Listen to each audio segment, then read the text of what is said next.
The following program may contain strong language and mature content. Viewer discretion is advised.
What's going on, everybody? Welcome to the Daryl Walter Show. I am your host, Daryl Walter.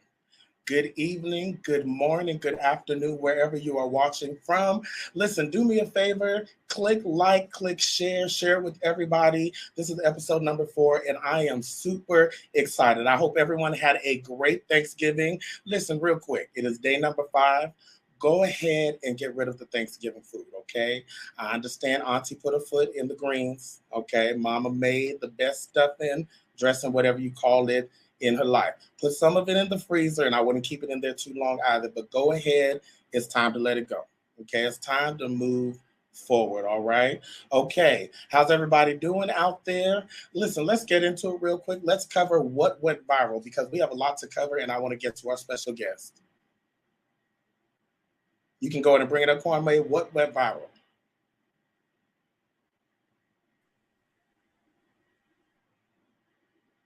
Okay, let's keep going. Listen, it's the show. What went viral? Thank you. Just want to cover really quick. The American Music Awards happened this week, hosted by none other than Wayne Brady. And I'm just going to tell you, I didn't watch it. I started watching a little bit of it, and then I got to Kelly Rowland. And this picture became infamous. This is when she shushed the crowd because Chris Brown won Best R&B Album. Now, the interesting part with this moment here is that even though Chris Brown won an award, they canceled his whole entire 40th anniversary Thriller performance. They say it's because now Billboard issued a statement saying like, hey, things happen. It is what it is. But what I really think happened is that they're still holding it over Chris Brown's head, what happened between him and Rihanna. And I think they're still holding what happened or what allegedly happened with Michael Jackson, even though he's dead. And I think with this situation, y'all, it's time for us to separate the art from the person and just appreciate the art. I feel like American Music Awards is trying to erase some of our greatest music from the culture. And it's something that Kelly Rowland is calling out, and it's time for us to call it out. Okay, I'm just going to say that and leave it at that. But moving on to a better award show, the Soul Train Music Awards. Now let's talk about that. Now that brother right there, Duran Bernard. That is next. That brother did the Soul Cypher justice. Let me just say this is the best Soul Train Awards I have seen in a very, very, very long time. And if you do not know who this young man is, Google him and watch that cypher. He was singing through his teeth. Now, the awards was amazing. Everything was wonderful. Summer Walker, all the performances, the host, Dion Cole was absolutely amazing. But let me tell you who stole the show real quick. Go on, bring up Shantae Moore. This beautiful woman stole the entire show. I'm going to say this respectfully. These young new artists need to take note, okay? They need to take note and be aware of how it is done. She killed it. She did the whistle notes. I barely remember the other performances. The only other performance I remember is Xscape. Now, Xscape, allegedly during this performance and this acceptance speech, they weren't even talking. Okay? You can see the way Latasha is looking at everybody, and the other one on the other side with the burgundy hair, that is Latasha's sister. She's just looking the other way. They're just not talking right now. Allegedly, according to Latasha, she's saying that the promoter of one of the tours that they were on threatened her husband's life. This is the same promoter her husband brought on. Now, the real truth is, Latasha, bring her up on in that beautiful outfit. Gorgeous. Don't she look good? Don't she look good? Latasha signed with Motown Gospel last year. She's been working on a gospel solo album that's going to be released in 2023. Now, in my humble opinion, how you're doing a gospel album and being messy and causing discourse, I don't get it. But either way, she's coming out with the album 2023. And I go back to Xscape really quick. I really hope they work it out. There's no true lead singer in this group. Latasha is amazing. But don't, for 1 second, forget about Tamika and Tiny. And Candy is the Jackie of the group, okay? She's going to hold it together. I don't know. What do y'all think? Tap in the comments below. Let me know. Let's just move forward. I'm done with it. Let's move forward. Speaking of gospel, let's get to our main guest. The wonderful, amazing, all of you know her as the ad-lib queen and the one who loves you. All of my guests, ladies and gentlemen, welcome Lillian Lloyd.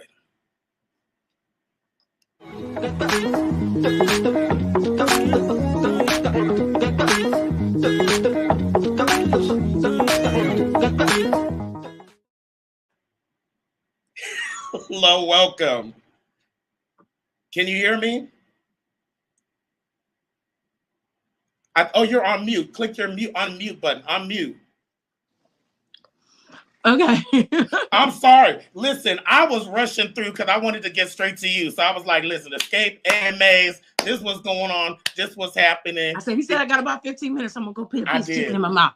I'm sorry. I said 10 to 15 minutes and I cut it a little short because I am beyond excited. I am honored. I'm beside myself to have you on the show because honestly, I've been a fan for years.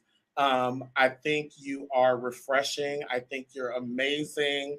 I got to dote on you a little bit. I had a chance. I've seen you live a few times, and even outside of gospel, which we'll get to that. We're going to get to that. You be singing. Thank you. And everybody knows you for the most icon. It's an iconic song at this point. Because let me tell you, when a drag queen performs your song, you'd have made it. It's a high honor. You'd have made it. Yeah. So let's just start right there because I was going to start somewhere else. So the reason I hit you up, I'm at the, I love a good drag brunch. I love a good drag brunch. And this one was a gospel edition, right? So I'm enjoying my drag brunch and I see this performance of One More Chance, right? I'm like, that is so, I felt it. And I'm like, you know what? I'm going to tag her in this video and just like, I don't know, like, what do you think? What city were you in? I was in Vegas. I was in Las Vegas. Are you serious? I'm here in Vegas. Yeah, I was here in Vegas. Yeah. So the show's in Vegas. Wow, that's crazy. Every Sunday. And I want to know, what did you think the first time you saw? Have you seen someone perform your song in drag? And what was your initial reaction? I cried. I cried because I was so deeply moved. I grew up in Atlanta, And in the 90s, we spent a lot of time in that ballroom scene and going to the drag shows and going to the clubs every weekend just to see the performances and such. So that whole vibe was just something we were just super into at that time. It's like you got the community choir scene, but a lot of the community choir kids, they were club goers too. We love house music and techno and such. So we would go, which is where the line, he could have, cut me off while I was in the discotheque. In one of the ad-libs, comes from that, because we spent a lot of time. We would be in the clubs till late in the morning. There was a club in Atlanta called the Marquette, and I spent a lot of time at the Marquette on the weekends, and we would be in there until the sun came up. And so there was always lip syncing and drag shows and such. And I noticed that all of the performers would always either mimic Patti LaBelle or Whitney Houston or some iconic level artist. And so fast forward 20 years, I record One More Chance, and then the next thing I know, I'm getting tagged in drag queens doing One More Chance in the clubs. And I'm like, Lillian, do you know what this means?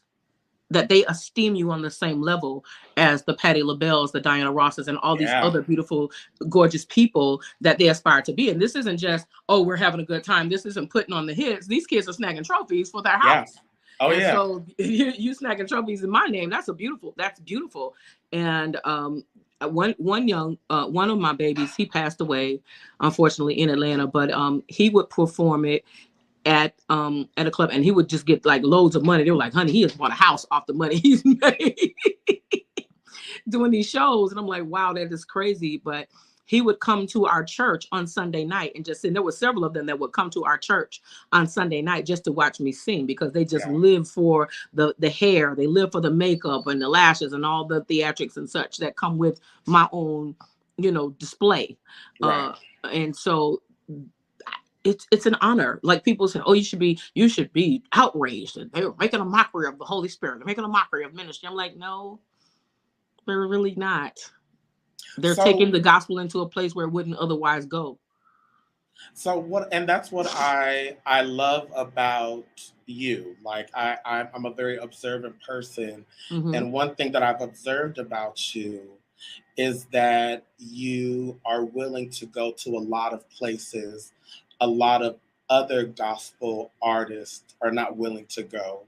And you're willing to associate with groups that other people are not willing to. I know recently a good friend of mine, Pastor Kurt, you sang at his church. Yes, I'm going back to him in a couple weeks. Okay, yeah. Do you get a hard time from your colleagues? Initially, there were some eyebrows raised, but now I think people are a lot more they're more accepting. They're a lot more tolerant, a lot more understanding. You always have to have the one person that's willing to go do it, and then everybody else says, "Oh, I guess it's okay," and I'll go over too, and I'll see. But I don't want to end up on social media on a dartboard for people to start flinging accusations or flinging remarks about me and questioning my salvation or questioning my walk with Christ because of the differing religious viewpoints. But there's really not a lot of differing religious viewpoints. It's just one or two. And but I think that if we can all just stand on the common beliefs that we have, and that is that for God so loved the world that he gave his only begotten son, that whosoever would believe upon him should not perish but have everlasting life. And we could just lock into that. And he didn't send his son into the world to condemn the world, but that the world through him might be saved. I want to focus more on the world being saved, not on the world going to hell. And we're so hell bent on sending people to hell. And I don't know what that comes from. Why is it so important to you to see people go to hell? During the AIDS epidemic back in the early 80s into the late 90s, when it was at its peak, when we were losing people every week, just scores and scores of people were dying. It was a very scary time. And a lot of my friends were dying. A lot of popular gospel artists were dying. And we just, where was this thing going to end? How many of us are there going to be left, at this point? Like, it was just really crazy. Yeah. And so during that time, you had people that were literally walking around with signs saying, well, the good thing about all this is all the sodomites are going to hell. Like, yikes, that's somebody's son. That's somebody's daughter. That's somebody's, relative. Why are you, that's not Jesus. Do you think that sounds like God? Does that sound like God or the devil? Who would take delight in death? Who takes delight in watching somebody? My baby brother Danny, when he passed away, he was 65 pounds. Mm-hmm. He basically wasted weight. Ooh. I knew it was gonna happen. We're gonna get through this. So many of my friends till I lost count. Yeah.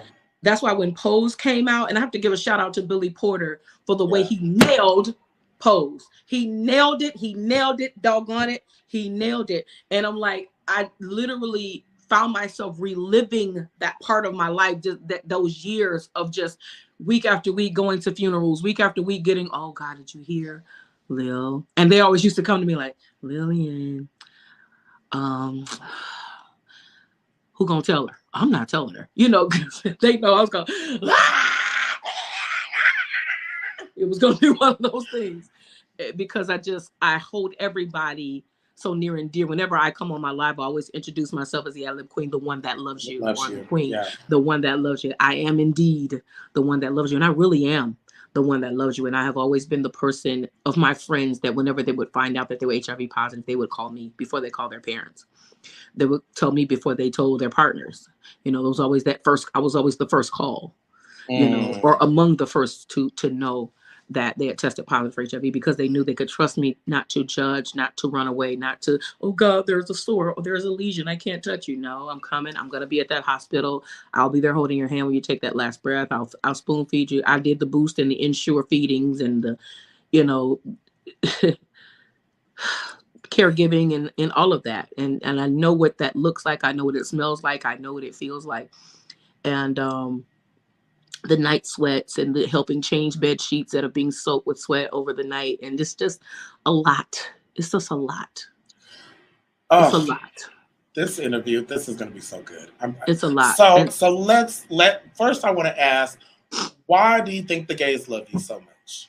Because I love them so much. Unapologetically, I love them so much. And I'm acquainted with the struggle. I'm acquainted with the rejection.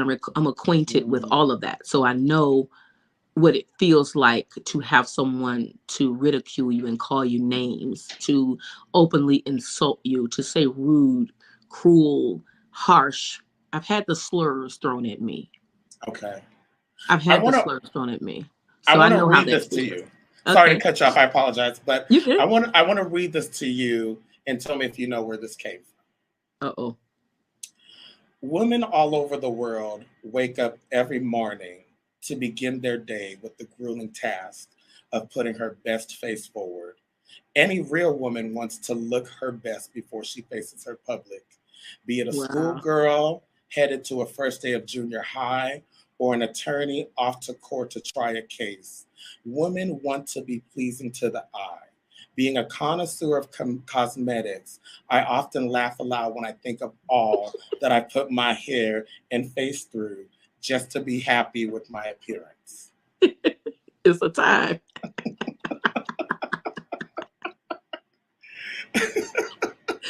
Oh, God. That's one of my chapters from My Two Cents. Is it The Skin I'm In, or what was the other? It was Pretty Woman. Pretty Woman, yeah. Pretty Woman. I was pulling it all together. About my bout with eczema that I had as a child. Okay. I feel like one of the reasons I'll say we love you is the drag, the hair, the makeup, the lashes. Absolutely. Reading this passage, because you wrote this book 2013, I believe. 2013. Uh-huh. Are you happy with your appearance today? Nope. I'm happy with who I am inside. There are some external things. You can always improve the external, but I'm not a fanatic. I'm not, oh God, I need to spend $10,000 lifting my chin. I don't really have a problem with my face necessarily. It's the rest of me. Because I had a drastic weight loss, and so that left some stuff kind of disheveled a little bit. Listen, the men love a little shuffle. Yeah. But you got that shuffle in the wrong spot. that shuffle is in the front. It needs to be in the back. It's a man that will help you get that from the front to the back. I'm just that's a whole nother show. I'm just saying. Absolutely. I just recently did a podcast about it, about surgery shaming, because we have to stop people from, thinking that it's their duty and their mission in life to scold people and correct people for wanting to do things to improve their physical appearance. I feel like whatever you need to do to get yourself to the place that makes you happy with you, then you should do that within means, within reason. Of course, there's one lady, I think she spent over 6 figures, making improvements and making adjustments. Every little nick. I don't believe in that. I'm not a fanatic, but getting a tummy tuck, getting a butt lift, getting your breasts done, those type things within reason. Who cares? Why do you care what somebody else is doing to their body? How is that affecting you? Do you feel like there's pressure from, like, even though you're singing a message about salvation and hallelujah, is there pressure from being in the gospel industry and being in the forefront? Because, like, I'll be honest, one of my things is, like, why do people love seeing women shout in high heels? Like, where did that come from? Like, it's like people love it, and it's like people find it sexy. Let's go people there. Find it sexy. I'm gonna tell you. So you got the right Let's one. Talk today. about it. Let's you got talk the right about one it. Today. Okay. Have you ever noticed that when people make praise break videos, it's always from the back? Have you noticed that? They'll zero in on somebody's butt while they're jumping. See, church people have things that turn them on too. See, go on and take a sip. Let's talk about it. Let's talk about it. Okay, so there's the sexy for Jesus sakes, but like the people, they find it sexy. It's a turn on. It's a turn on. That's how men meet their wives in church, dancing in the choir stand, or I remember a musician friend of mine. I won't call his name, but okay, his wife was praising God or whatever, and he was like she said something. He's like, I was just watching your booty while you shout. And it was so fun. Okay, but let's pause right here, because I have a friend in the industry, and she said, Daryl, she said, why a lot of people sleep together in the industry? Because you're talking about artists and creating. Yeah. And when people are in that mode, there's a lot of all of that emotion flowing out. Sexual juice is what I want to say. Yeah. I don't know if I can say that during the day. But to think about that in the gospel realm, Can you explain that, Evangelist? And can you make that make sense? Like, is that appropriate? Is what it is? Do you have to watch out for it? What goes on with that? Because you think if you're shouting in church, right, praising the Lord, they're still human beings shouting in church, and it's sexy. They're having a spiritual experience, most of them, and a lot of people ain't have no spiritual experience. They're just dancing to a beat. Right. Yeah. A bear will dance if you play the music. A dog will jump if you play music. A dolphin will bob his head if you play music. So just because somebody's in church dancing, people can have sex in church. I mean, we've seen it on the videos that have gone viral. Yeah. People masturbate in church. So being a church is literally just a building. And although it is disrespectful to do anything, if you can't do it in the sanctuary during service, you shouldn't be doing it in the sanctuary at all. It shouldn't be happening in the house of God. Not just, people have been violated in church buildings because people have no reverence or no respect for the house of God. That I am not in favor of at all. And although I have had my conversations in times past, I've had my indiscretions in times past in those areas when I was a teenager, when I was much younger, of course, when I wasn't mature, but you live and you learn. But those things are still happening. This isn't news. Those things are still happening. And what happens now is everybody wants to live in denial and pretend that things aren't happening. And if we ignore it, it'll go away. No, it's not going to go away. It's going to keep growing because these things are being fed and they're being fostered and they're continuing. Nobody ever talks about it, so it can't be exposed. If you can't expose it, you can't extract it. If you can't extract it, you can't eliminate it. So you have to isolate it, extract it, and that whole nine. So isolate it, expose it, and extract it. So if you don't do those three things, then you'll never. It will always continue to happen.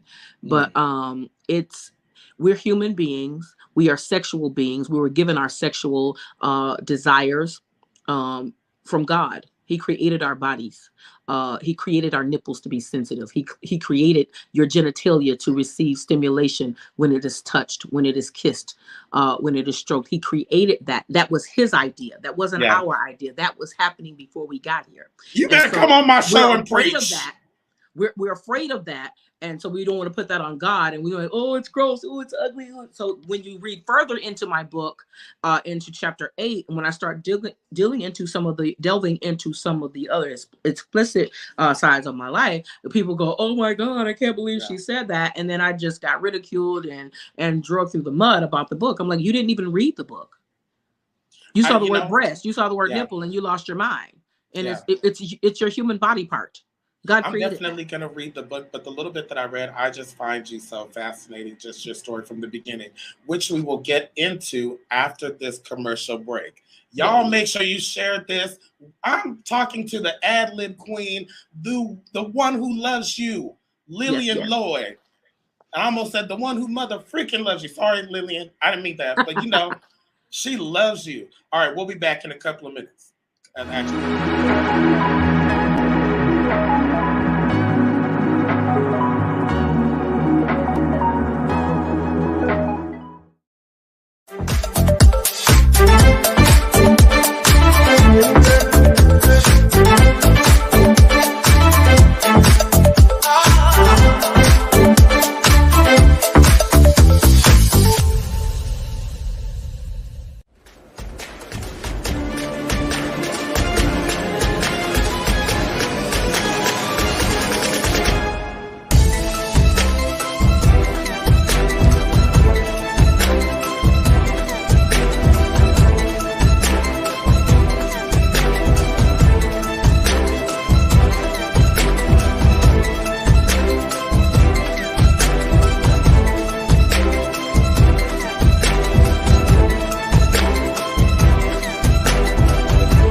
What's going on, y'all? Welcome back to the Daryl Walter Show.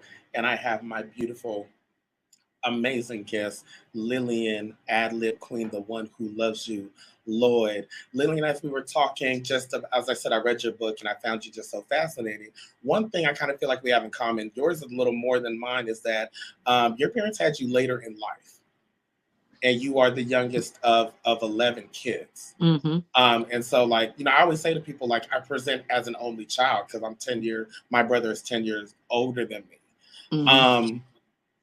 How did that shape you? Because I feel like, did that bring you closer to God? Were you closer to your parents? you know, like what shaped this evangelist Lillian Lloyd today? Well, being a part of a huge family and having that older parents, to me, played a huge role in who I am, because I was always wise beyond my years. Yeah. Even as a young kid, older people, adults would confide in me when I was just a teenager, and they would sit and talk about their problems with me. And I'm like, wow, these people know this. Why do I know these things? Why am I being made privy to these conversations? Because they just felt safe to share certain things with me. Even when I was a kid, my father, I remember when I was in second grade, my dad was 65 when I was in second grade. So imagine having a grandfather age father when you're just a little kid, you're 6 or 7 years old, and you have this, and everybody else's fathers in their, in their 20s, in their early 20s for some of them. And I was the only kid that had a senior citizen for a father, but I grew up hearing very stimulating, very intelligent conversation. I grew up hearing pastors and leaders having conversation in our home. And those talks that were had a great deal of influence on what I was interested in. So while when I was in kindergarten, the teacher thought I was slow because I couldn't skip, I couldn't skate, I couldn't jump rope, I couldn't do any of those things. I said, well, I was rehearsing Lynette Hawkins. I was working on my solo. I was an outside. I don't have time for this. Bouncing around. I was in the mirror trying to work on my performance. Still my thing. I was lip syncing. I was planning my shows. I was a little kid. And so my interest wasn't in those things. I didn't play with toys much. We didn't do that. So I was more interested in, playing air guitar and listening to records and such. Yeah. So, Is that where you developed? Is that where you developed your love for music? Absolutely. And your love for singing? Absolutely. And having older brothers, they had the music they were into. Like my oldest brother, they were into Johnny Mathis and things like that. Oh, wow. And I wasn't raised with them, but I know that was some of their musical interests, and in the Motown era. And then my brothers that I was raised in the house with, my brother Jeffrey, right now, he's 62 years old, 63, I think. He'll be 63 in January, if I'm not mistaken, 63, 64, something like that. My sister Julie's 65. And so he should be 64, 63, 64, somewhere in there, 60s. At any rate, so he was in the Parliament Funkadelic, he was into the Gap Band, he was into Confunction and all those things. So that's where I got into the funk, listening to that, Brothers Johnson and all that stuff. And then my brother Richard, he was a little younger than him, but still much older than me. He's like 8 years older than me. So he was a DJ. So he was into Kool Moe Dee and Run DMC and Fat Boys and all that stuff. And of course, R&B was big, New Edition, Bobby Brown, all those things. My brother Clint was into Prince, and that's where my love for Prince came from. So it was just a lot of different sounds. Mm-hmm. In our house, my brother Craig, he was in the military, so when he came back from Germany, I got into the white rock bands. Yeah, because that's a lot of what they were listening to over there. So it just became a thing, just having all these different sounds going on. So I would go from, my mom and my sister's records were James Cleveland and Thomas Whitfield and, the Clark sisters and all those records, Dr. Mattie Moss Clark and all those things were going on. And then I went from that, into the Mother's Finest, Funkadelic. It's just a number of different things that were happening in there musically. So okay, so yeah, into all of it. I'm so excited. We have 10 minutes left. I'm going to squeeze everything in. I want to ask you really quick. I had a chance to see you live earlier this year. You had your birthday concert. Yes.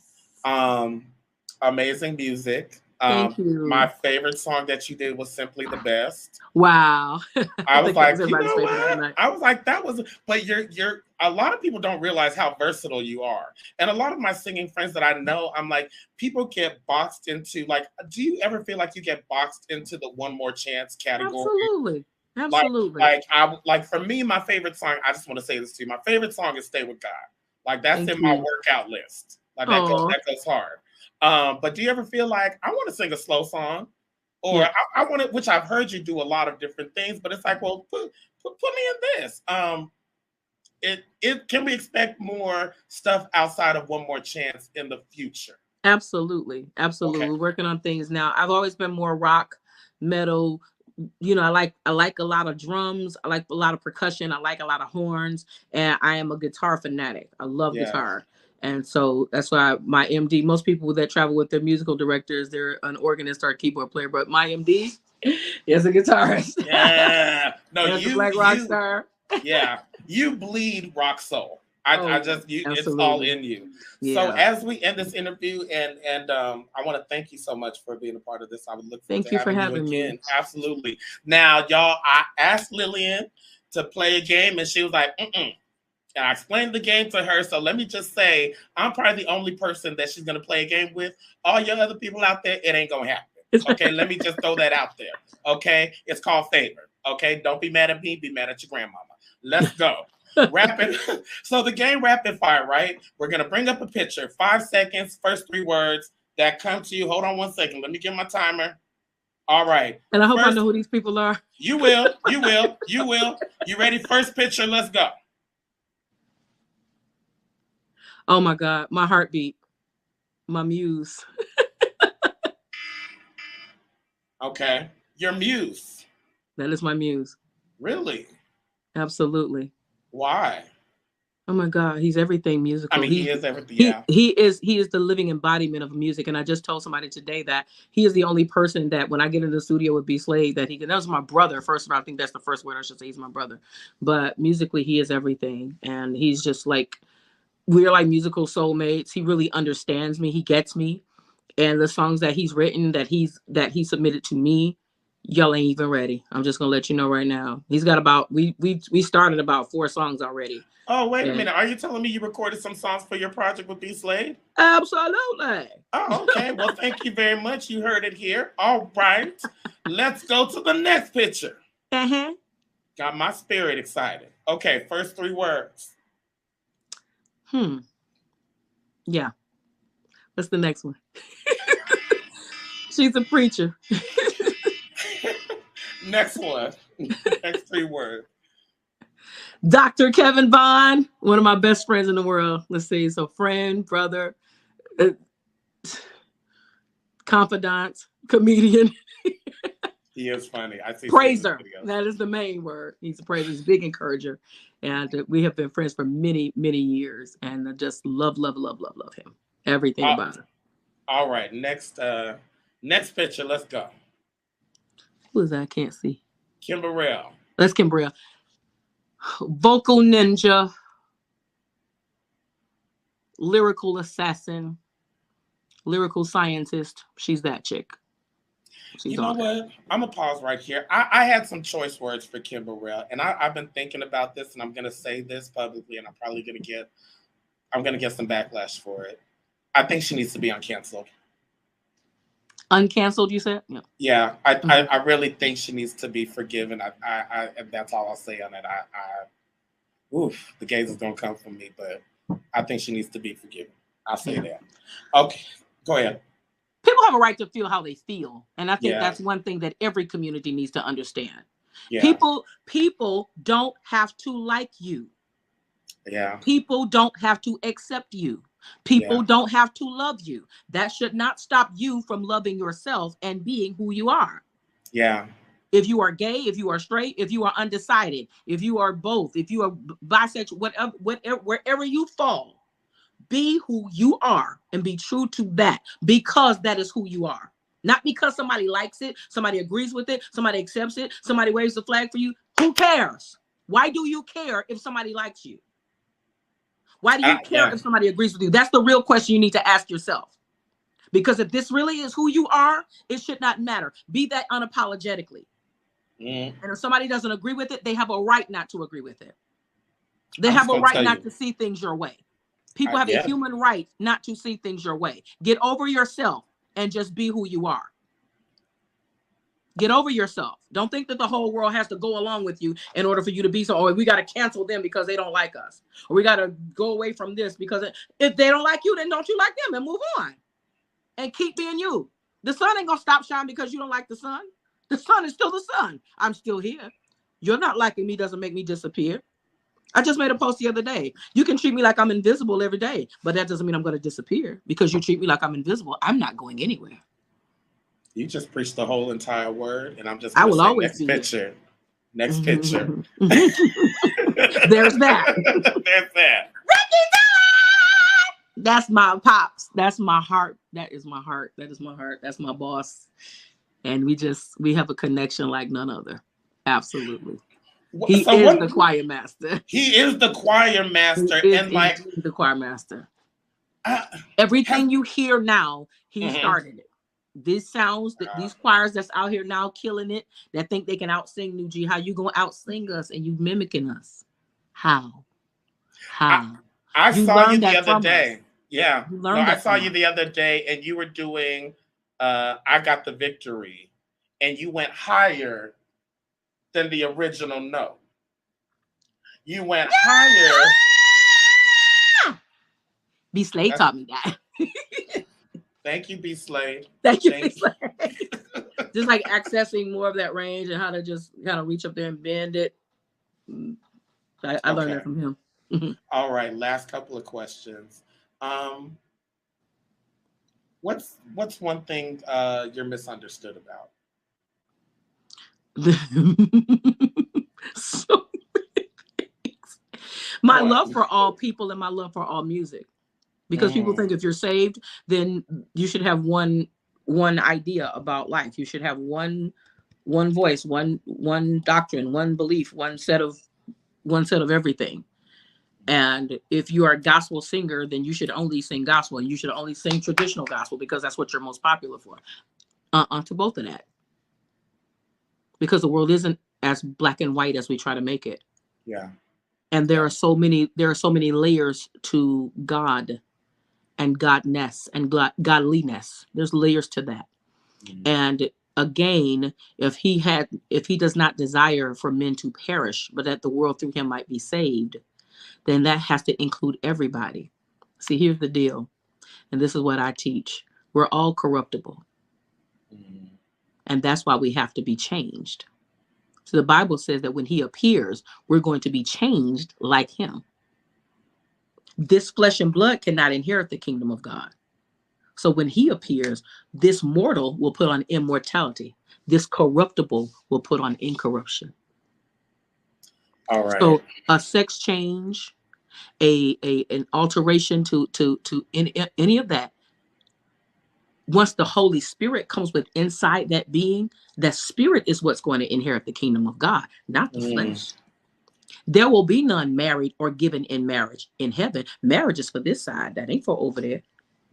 Okay, you dropped like some bombs. Y'all trying to take earth business. Y'all trying to take earth business into heaven. Earth business ain't none of this earth stuff going to heaven.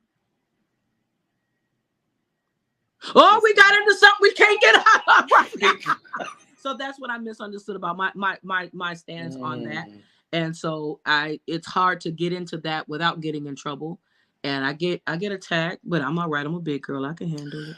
You know what? I think and we're coming to a close. I feel like, my interviewing, I could talk to people for hours and just go.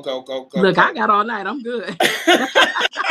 But there's another show coming on, but I would love to have you on the future. We can talk about like women in gospel music. There's so much, one, you can talk, you're amazing, and you're so cool. As we close, I'm going to give you the 60 seconds to the floor. People who are watching this live, people who are going to watch this on the replay. There's so many people who want to be like you and ad-libbing. And there's just, today's Wednesday. There's so many people just out there that need some type of encouragement. What does the one who loves them say? The one that loves you says that, first of all, every day when you wake up, understand that you are fearfully and wonderfully made by God. And that nothing that anybody says to you, says about you, says against you can stop you from being everything God says that you are. You are absolutely amazing. You are absolutely necessary. You are absolutely significant. You are significant just as you are. You don't have to go above and beyond the call of duty trying to prove that. And I think that's what makes people annoying sometimes, is because it seems like they're just trying too hard to prove it. And you don't have to try so hard. Just be what is naturally you, what is most comfortably you. Just be that. You believe in that essence, that most organic piece of yourself. You believe in that wholeheartedly and walk in that with all fervor and all intensity. Keeping God first, treating people with all kindness and respect that is owed to them, to any human being. Treat people the way you want to be treated. Engage with people the way you want to be engaged with. Handle people the way you want to be handled. And those things will come back to you. Ladies and gentlemen, Lillian Lloyd. Everybody, I want to thank y'all so much for tuning into the Daryl Walter Show. I'm full of emotion right now because I feel like, one, I'm going somewhere. You know, this show is going to go somewhere, and I feel like this show is going to help and bless so many people. And I'm just glad to be a part of it. So on that note, thank y'all so very much. I will see you next Wednesday at 4 p.m. Pacific Standard Time. Yay. I love y'all. Peace.